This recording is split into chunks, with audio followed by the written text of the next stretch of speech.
Hi, my name is Kerry. I am a Pilates instructor and a USEF Dressage judge. And I'm doing a series of videos on how Pilates can stabilize you and help your seat be more secure. So what we're going to talk about today is what is happening with the legs, especially when you have too tight a leg or you try to use your leg to actually hold on. We know that we want the center of the body to be balanced so that once our center with our core engaged is over the center of the horse, that it actually is the quietest place for you to be when you're over the center. So there's less movement there for you to absorb. It's also where the horse wants you, since you're over his center of gravity also. And of course, that's assuming that your saddle fits your horse, etc. So besides pulling up on the pelvic floor, tightening those deep abdominal muscles here, then we want to look at maybe another problem that you are having that you don't know the reason that it's happening is maybe that your legs are on too tight. So let's look at our electronic horse here. All right, so I'm going to turn him on. Last time I turned him on accidentally. Okay, so there is movement, but the quietness of the body comes from having the core engaged and that you're moving through your joints. What we don't want to be moving through is the center of the body. And so here, everything is moving. The head starts to nod, the stomach's going back and forth. It makes my arms go all over the place. Now, when I find my deep abdominal muscles, I get that movement just more in the hips. So what happens if I squeeze with my legs or hold myself up? So again, it shifts the weight up.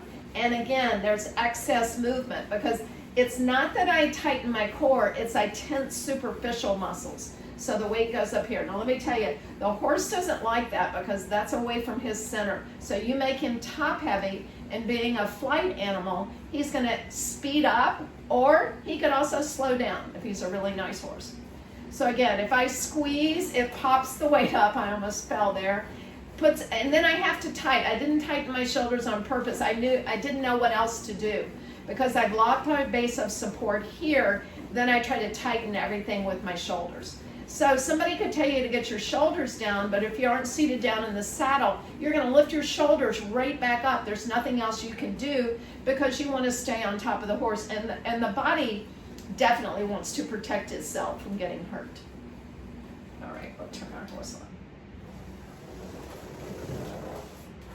So many times what I want you to think about is that when a comment is made about your riding or you get a comment in a judge's box, try to find out where that's coming from.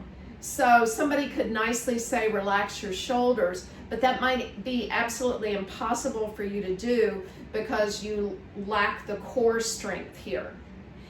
Somebody may tell you to lower your arms, and you may find that impossible to do until you address your core first. So you can turn it around and say that before any correction needs to be made, that I need to find that weight here by pulling up on the pelvic floor and tightening those deep abdominal muscles. And then that puts you in a position that the body will allow you to get those shoulders in the correct position that you want. This is Kerry Petty, giving you tips on improving your riding with Pilates. Remember, life's a journey and you want to ride through it.